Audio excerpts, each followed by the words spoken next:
네, 새해가 밝으면서 건강 계획 새로 세우시는 분들 많으실 텐데요. 이 계획이 작심삼일로 끝나지 않도록 저희가 건강 계획을 세울 때 꼭 필요한 정보를 모았습니다. 가정의학과 김정아 선생님 모셨습니다. 안녕하세요. 안녕하세요. 네, 우리가 계획을 세울 때요, 우리 몸의 상태, 혈압이나 콜레스테롤, 체중, 다양한 정보를 가지고 계획을 세우는데요. 이 중에서 가장 중점적으로 눈여겨보고 계획을 세워야 하는 것은 어떤 걸까요?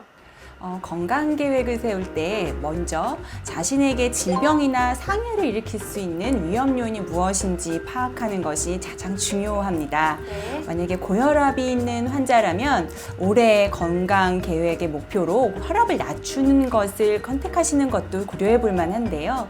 최근 연구 결과에 따르면 수명을 단축시키거나 장애를 초래해서 이런 질병을 일으키는 데 가장 많은 영향을 끼치는 것이 고혈압이라고 되어 있기 때문입니다. 새해에 항상 운동을 할 거야 결심을 하지만 3일을 못 가는 것 같아요. 좀 운동을 꾸준히 할 수 있는 방법이 있을까요? 점심시간을 이용하거나 출퇴근 시 대중교통을 이용하면서 한 정거장 미리 내려 속보로 걷는 등 업무에 지장을 주지 않는 범위 안에서 실천 방법을 선택하시는 것이 좋습니다. 이렇게 되면 결국에는 일주일에 150분, 그리고 격렬한 운동으로는 75분 정도, 그리고 이 유산소 신체 활동 이외에도 일주일에 이틀은 너무 무거운 과도한 무게만 아니라면 장기적으로 근력 운동을 하시는 것이 도움이 될 수 있습니다. 또 이 건강 계획 세울 때 꼭 이야기가 나오는 것이 먹는 것. 나는 올해부터는 견과류를 매일 한 줌씩 먹겠어. 혹은 채소를 많이 먹을래. 이런 계획 많이 세우시는데요. 실제로 식단을 짤 때 좀 염두해둬야 할 부분 어떤 게 있을까요? 매 끼에 김치 이외에 채소 반찬을 한 3-4가지 정도, 그리고 매일 과일을 1개 이상 섭취하시는 것이 좋습니다. 견과류는 10g에 한 50kcal 정도의 칼로리를 내는 고열량 식품입니다. 그래서 오히려 많이 드셔서 문제가 되는 경우도 있습니다. 정말 적당량이 중요한데요.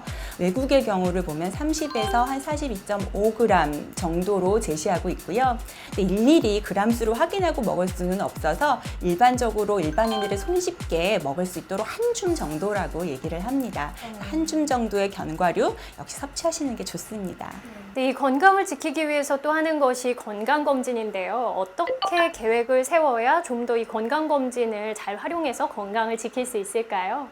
30이 넘어가면서부터는 A암 간염 함체를 확인해서 꼭 예방접종을 하도록 하셔야 하고, 30세 이상의 여성에서는 자궁경부암 검사, 자궁세포진 검사를 3년마다 하시고, 증상이 없는 무증상 성인 남성이라면 35세, 35살이 넘어가면서부터 이상 지질혈증에 대한 선별 검사가 필요합니다. 네, 자신의 건강 상태에 꼭 맞는 운동과 식사 조절, 그리고 건강 검진으로 건강 더 잘 챙기시기 바랍니다. 우유와 생선, 고기, 콩 등 다양한 식품에 함유된 단백질. 단백질은 인체 조직을 구성하고 면역 기능을 유지하는 데 없어서는 안 될 필수 영양소 중 하나다. 단백질이 결핍되면 면역력이 저하될 수 있고 탈모가 심해지거나 손톱이 부서지는 증상이 생길 수 있다는데, 따라서 매일 적정량 섭취하는 것이 중요하다. 하지만 과잉 섭취는 금물. 단백질을 과잉 섭취하면 콩팥에 부담이 가거나 골다공증, 통풍의 위험성이 높아질 수 있어 주의가 필요하다. 그리고 단백질을 효과적으로 섭취하기 위해선 동물 단백질과 식물 단백질을 고르게 먹는 것이 좋다는데, 단백질의 적정 섭취량과 효과적인 섭취법, 101세 프로포즈에서 알려드립니다.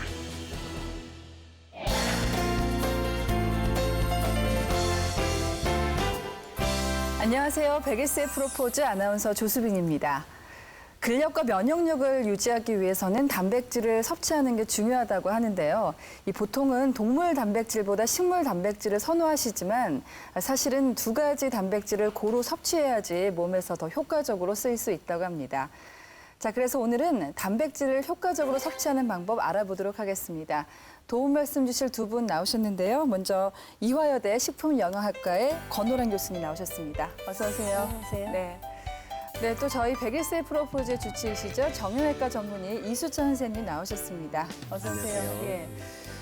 제가 한 자료를 보니까요. 65세 이상 어르신들의 35.8%, 그러니까 약 3분 중에 1분이 단백질 섭취가 좀 부족하다고 하더라고요. 근데 제가 보면은 어르신들이 단백질을 섭취하면은 소화가 잘 안 된다, 아니면 콜레스테롤 수치가 올라간다 이러면서 좀 피하시는 분들이 계세요. 이게 건강학적으로는 좀 어떻습니까? 네, 말씀하신 것처럼 65세 이상 어르신들의 단백질 섭취 상태가 부족한 것이 실제인데요. 네네.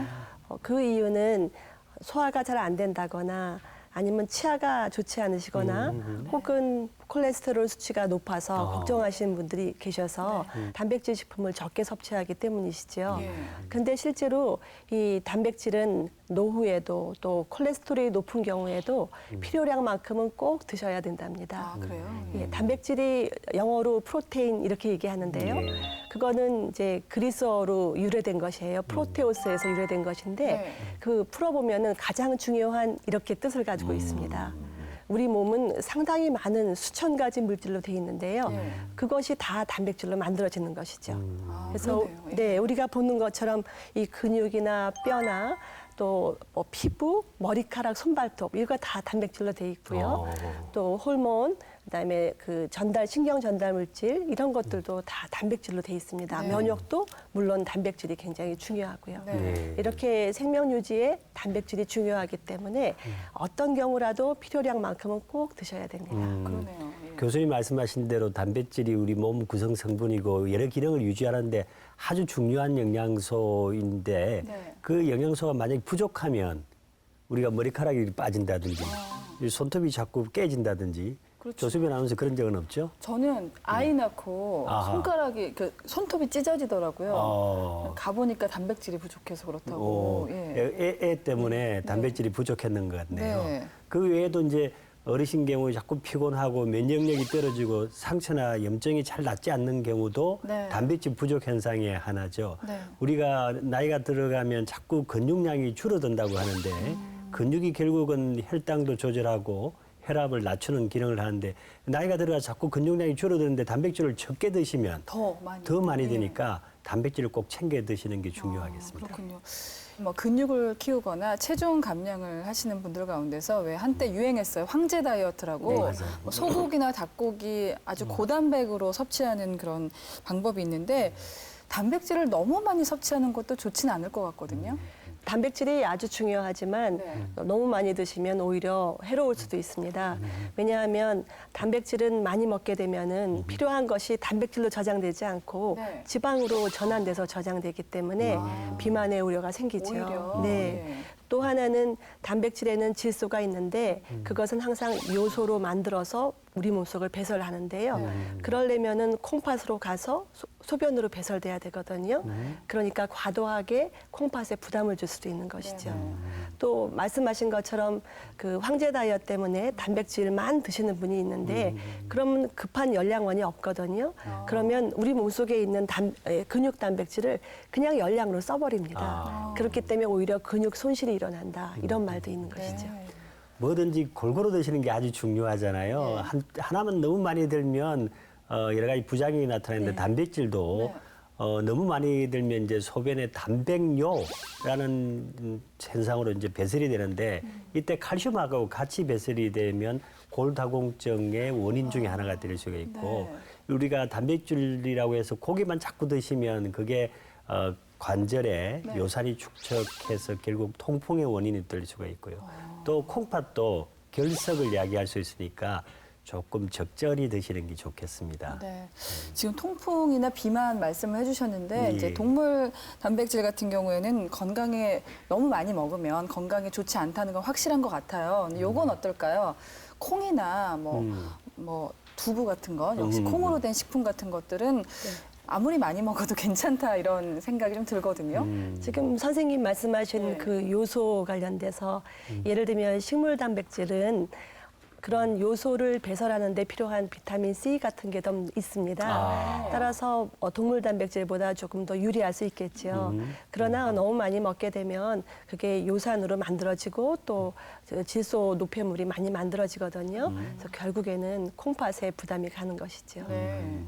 제가 알기로는 단백질이 이렇게 이름은 단백질이라 하더라도 식물 단백질, 동물 단백질 그 재료나 그 구성 원소가 다르다고 제가 이야기를 들었는데 어떻습니까? 그러니까 단백질 이렇게 해도 다 똑같지 않습니다. 동물 단백질, 식물 단백질이 다른데요. 그 이유는 그것을 구성하고 있는 그 아미노산이라는 구성 요소가 다르기 때문이죠. 그래서 우리가 보통 단백질을 먹게 되면 그게 그대로 몸속에 들어와서 사용되는 것이 아니라 아주 작은 단위인 아미노산으로 다 분해가 됩니다. 그런 다음에 피부를 만들다든지 효소를 만들 때 그 쓰임새에 따라서 제조합을 하고 있거든요. 그런데 우리가 이렇게 제조합을 하기 위해서 필요한 아미노산이 20가지가 있어요. 그중에 11가지는 우리가 몸속에서 만들어지기 때문에 걱정이 없는데요.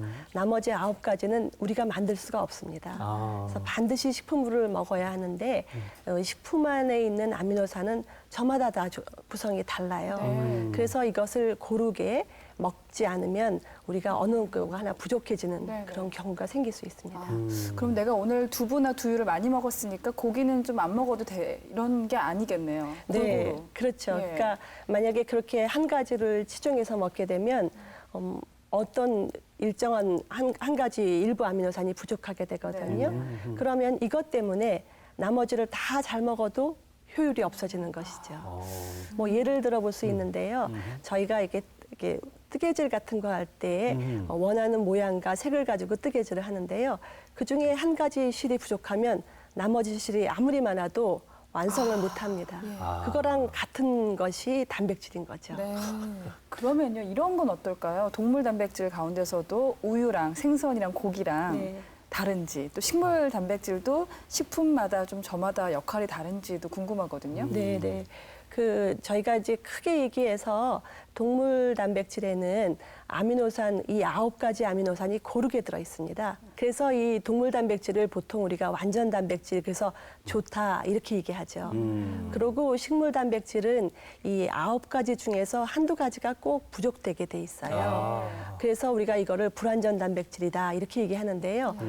그렇다고 해서 동물 단백질만 쭉 먹게 되면 동물 단백질하고 같이 있는 콜레스테롤이나 지질을 너무 많이 먹게 되는 것이죠. 그리고 또 비타민 무기질은 부족하게 되는 것이죠. 그래서 이런 이 여러 가지 이유 때문에 한 가지를 시중해서 먹는 것은 위험하고 고르게 드시는 것이 효과적입니다. 자, 오늘 제가 참 새로운 사실 또 중요한 사실을 알게 됐는데요. 그렇다면요, 이제 동물 단백질과 식물 단백질을 어떻게 먹어야 되나? 한 끼에 다 같이 먹어야 되는 건지. 반드시 한 번에 다 세트를 먹어야 된다. 이렇게 걱정하실 필요는 없습니다. 하루에 한 끼는 동물성을 잘 드셨으면 다른 한 끼는 식물성을 드시는 이런 식으로 하루에 고르게 퍼지게 드셔도 문제 없습니다. 그러면 그 하루에 얼마만큼 양을 먹어야 되는지 그 양 자체는 어떻게 되는지 좀 궁금합니다. 네, 동물 단백질, 식물 단백질 이거를 다 통틀어서 소화율을 고려한다 그러면 일반적으로 본인 체중 킬로그램당 약 0.73g의 단백질이 필요합니다. 어려우시죠? 네, 이거를 이제 우리가 보통 계산하면 여자들은 50g, 남자들은 60g 이 정도 드시라고 합니다. 아직도 어려우시죠? 하루에? 하루에 그렇습니다. 그거를 이제 우리가 고기로 한번 본다고 하면 한 손바닥 스테이크 고기로 한 손바닥 크기 이 정도면은 이게 하루 양을 다 먹는 거예요. 그렇군요. 네, 그런데 우리가 이 단백질을 동물성으로만 먹으면 안 된다는 거 배웠잖아요. 그렇기 때문에 한 3분의 1 정도만 동물성 단백질을 드시고 나머지는 견과류, 콩류, 곡류 이런 데서 식물성으로 드시는 것이 건강에 좋습니다.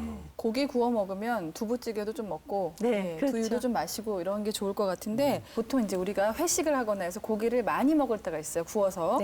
그러면 내가 너무 고기를 많이 먹은 것 같으니까 며칠 쉽니다. 대부분 그렇죠, 뭐. 예, 약간 부담스럽기도 하니까 예. 이렇게 몰아서 먹는 건 괜찮습니까? 맛있게 잘 드셨으면 좋은 일인데요. 일단은 그 50 내지 60g 이상의 단백질을 먹은 거는 소용이 없습니다. 그래서 그것 때문에 한 번에 많이 드시는 건 좋지 않고요. 네. 가급적이면은 그거를 이제 고르게 나눠 드시는 것이 더 좋은 그런 삶의 전략인 거죠. 네. 그런데 교수님, 뭐 저희 어머님 같은 경우에는 고기만 먹으면 소화가 잘 안 된다. 네.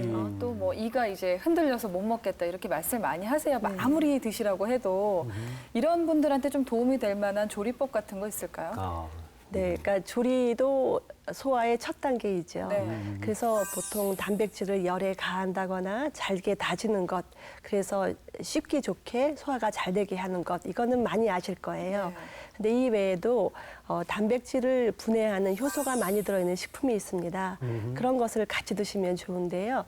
예를 들면 파인애플, 키위, 무화과 이런 과일, 그리고 뭐 생강이나 새싹 채소 같은 이런 것들이 좋은 예입니다. 네. 그래서 고기를 양념하실 때 같이 넣으시거나 아니면 식사를 하실 때 같이 드시는 것이 도움이 되겠고요. 또 콩류 같은 것이 상당히 단백질이 많습니다. 전체의 한 3분의 1이 단백질이에요. 콩은 굉장히 양이 많아서 좋은 음식인데 이 콩은 날로 드시면 절대 안 되십니다. 소화가 안 되거든요. 그래서 이 콩은 반드시 익혀 드셔야 되고 더 좋은 방법은 저희 전통적인 방법으로 이렇게 장을 만들어 먹는 것, 발효시키는 것, 된장. 네, 예. 그렇게 먹거나 아니면 두부 같은 것으로 이렇게 가공해서 먹는 것이 아주 좋은 방법입니다. 콩은 그대로 먹는 것보다는 네. 발효를 해서 먹고 네. 그 어머님들 왜 불고기 같은 거 하실 때 과일즙 비법이라고 네, 예. 넣으시잖아요. 네. 그것도 이제 소화에는 훨씬 좋은 네. 방법이군요. 예. 생활의 지혜이죠. 네. 예. 그 어르신들은 근육량이 줄어드니까 단백질 드시면서 운동을 해야 되는데 그렇죠. 예. 이 운동을 자꾸 하게 되면 근육이 움직이니까 우리 단백질을 먹었을 때 이 근육으로 이렇게 순환되는 게 확률이 높아지는 겁니다. 네. 그래서 댁에서 아령이나 실내 자전거를 자꾸 이용해서 운동을 하시게 되면 네. 단백질을 조금 흡수하는데 굉장히 도움이 되고 네. 근육으로 변하는데 도움을 많이 줄 것 같습니다. 네. 저희가 왜 예전에 먹고 자면은 소가 된다고 하잖아요. 맞아요. 예. 그러니까 단백질을 먹었으면은 그냥 이렇게 퍼져 있지 말고 운동을 해야지 이게 근육으로 이어진다는 말씀인데 근데 저희가 비타민 같은 거 먹을 때 보면은 어떤 비타민군끼리는 이제 충돌을 해서 좀 피해야 된다 이런 네. 것들이 있잖아요. 네. 단백질은 어떤가요? 뭐 소화에 도움이 되는 것이 있다든지 아니면 이거랑은 같이 먹으면 안 된다든지 하는 식품이 있을까요? 보통 비타민 같은 것은 저희가 아주 소량을 가지고 먹어야 합니다. 예. 뭐 서로 식품들 간에 충돌이 있는 것이 많이 있다라는 것이 많이 알려져 있죠. 네. 근데 단백질은 사실 굉장히 양을 많이 먹는 다량 영양소입니다. 그래서 뭐 소화 흡수에 이것 때문에 소화가 약해졌다 이거를 걱정하실 이유는 없어요. 그런데 다만 중요한 거는 일단 먹은 것이 우리 몸속에서 제대로 잘 쓰이게 해야 되는 거잖아요. 그러니까 그럴 때는 식품을 잘 먹으면 이 쓰임새가 좋아질 수 있습니다. 네. 그래서 예를 들면 우리가 근육을 잘 만들고 싶다 그러면 단백질과 함께 오메가3 지방산 그리고 비타민 C 이런 것을 같이 먹으면 큰 도움이 됩니다.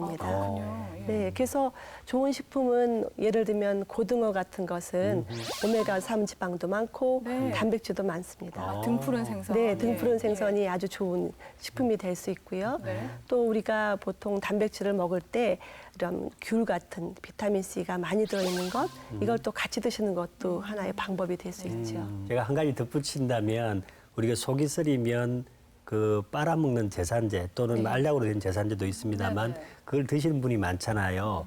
그런데 이게 제산제가 위산 작용을 억제하는 효과도 있지만 단백질을 소화하는데 방해를 일으키게 됩니다. 그래서 장기간 제산제를 드시는 것은 좋지 않으니까 네. 단기간 드시고 이걸 짧게 하는 게 단백질 흡수에 도움이 될 것 같습니다. 네. 자, 이 밖에도 단백질 섭취와 관련해서 궁금하신 점도 많으실 텐데요. 자, 오늘도 친절한 진료실 시간 마련했습니다. 질문 먼저 살펴보겠습니다. 첫 번째 질문입니다. 단백질 식품 대신 단백질 보충제를 먹는 것도 건강을 지키는 데 도움이 될 수 있는지 궁금해하시는 분들 많았습니다. 다음으로 단백질이 결핍되면 건망증이 생길 수도 있다고 하던데 단백질 결핍이 뇌 건강과도 관련이 있는지 질문 주신 분들 계셨습니다. 마지막으로 단백질 식품 중에 콩을 많이 먹으면 콜레스테롤 수치를 낮추는 데 도움이 된다고 하던데 실제로 도움이 되는지 궁금해하시는 분들 계셨습니다. 네, 질문 하나씩 살펴보겠습니다. 먼저 콩을 많이 먹으면 콜레스테롤 수치를 낮추는데 도움이 되는지 질문을 주셨는데요. 자, 교수님 어떤가요? 그 식품마다 아미노산 조상이 다르다고 말씀드렸잖아요. 예. 콩 속에 있는 아미노산은 콜레스테롤을 낮추는데 도움을 줄 수 있습니다. 예. 그래서 이제 콜레스테롤 수준이 높아서 걱정되시는 분들은 동물성 단백질을 반드시 3분의 1을 넘지 않도록 주의하시고요. 네. 그다음에 식물성 단백질을 선택하실 때에는 이렇게 콩으로 만든 여러 가지 식품을 선택하시면 도움이 되겠습니다. 네. 자, 그리고요. 단백질 섭취가 부족하면 건망증이 생길 수 있는지라는 질문도 있었는데요. 자, 요거는 단백질 부족이 뇌 기능에 영향을 주는 건지 요걸 알아봐야겠네요. 예. 결론부터 말씀드리면 영향을 줄 수 있습니다. 우리가 건망증의 원인이 뇌 중추에 있는 해마라는 데가 있어요. 네. 해마가 기억의 중추 역할을 하는데 이게 단백질이 구성 성분이 되어 있습니다. 그래서 결국 연구를 해보니까 그 건망증이 많은 사람은 단백질 부족으로 인해서 해마 기능이 떨어져서 생길 수 있다 하는 연구 결과가 나와 있고요. 네. 그래서 우리 몸이 전부 결국은 구성 성분이 단백질로 구성되어 있는데 이 단백질이 뇌에도 큰 구성 성분 중에 하나니까 네. 뇌 기능을 활성화시키려면 단백질이 충분히 소화가 돼야 될 것 같습니다. 네, 다음 질문은요. 단백질 식품 대신에 단백질 보충제를 먹는 것이 도움이 되는지라는 질문도 있었는데요. 저도 이게 궁금해요. 제가 운동을 하러 갔더니 근육을 빨리 키워야 된다고 이제 그 가루 형태로 된 이만한 단백질 보충제를 선생님이 주시더라고요. 근데 이게 몸에 좋을까 궁금하기도 하고 그랬거든요. 예. 네, 일단 단백질 보충제는 단백질이 많은 식품에서 단백질만을 이렇게 뽑아서 농축시켜 놓은 거죠. 예. 그래서 아주 손쉽게 단백질을 보충할 수 있는 그런 용도의 식품입니다. 보통 운동선수의 경우나 아니면 수술 후에 이렇게 회복기에 있는 환자들 그리고 또 어떤 이유로 단백질을 잘 못 드시는 분들이 있어요. 소화가 안 된다든지. 네, 그런 경우는 이 단백질 보충제가 효과적이죠. 근데 그렇지 않은 경우라고 하면은 사실은 이렇게 단백질 보충제를 드시는 것보다는 네. 자연식품의 형태로 단백질을 드시는 것이 더 좋습니다. 예. 그 이유는 그 안에 다른 여러 가지 그런 영양소를 같이 섭취할 수 있기 때문인 것이죠. 네. 그리고 또 우리가 보통 충분하게 단백질을 먹으면서도 이렇게 보충제를 또 별도로 너무 먹게 되면은 네네. 과잉 섭취가 되니까 또 일전에 말씀드렸던 그 과잉의 우려가 생길 수 있는 것이죠. 사실 요즘 먹을 게 워낙 많기 때문에 요즘에는 이제 영양소가 부족하신 분들보다는 과해서 문제가 되는 분들도 많은 것 같아요. 자, 오늘 단백질 섭취에 대해서 이야기를 나눠봤는데요. 마지막으로 요것만은 꼭 기억했으면 좋겠다. 이런 거 있을까요? 단백질을 드실 때에는 동물 단백질과 식물 단백질을 고르게 드셔야 효과적이다. 이거를 꼭 기억하셨으면 좋겠고요. 노후에도 또 이렇게 콜레스테롤의 수준이 높은 경우에도 이 단백질은 굉장히 중요합니다. 네. 그러니 자연식품의 형태로 양질의 단백질을 충분히 부족되지 않게 드셔야 되기 때문에요. 이제 뭐 자녀들에게 양보하거나 그러지 마시고요. 나부터 챙기고. 네, 좋은 식품을 충분히 드셔서 건강을 유지하시면 좋겠습니다. 단백질이 그 역할을 충분히 하기 위해서는 네. 저는 운동을 반드시 같이 하시면 참 좋겠다. 네. 아령 실내 자전거를 이용해서 네. 하지와 상체를 균형 있게 운동하시면 단백질이 굉장히 효용 있게 쓸 수 있다고 네. 말씀드립니다. 네, 물건을 만들 때도 좋은 재료가 있어야 좋은 물건을 만들 수가 있잖아요. 우리 몸도 마찬가지가 아닐까 싶은데요. 양질의 단백질을 충분하게 섭취하셔서 아주 건강한 생활 누리시길 바랍니다.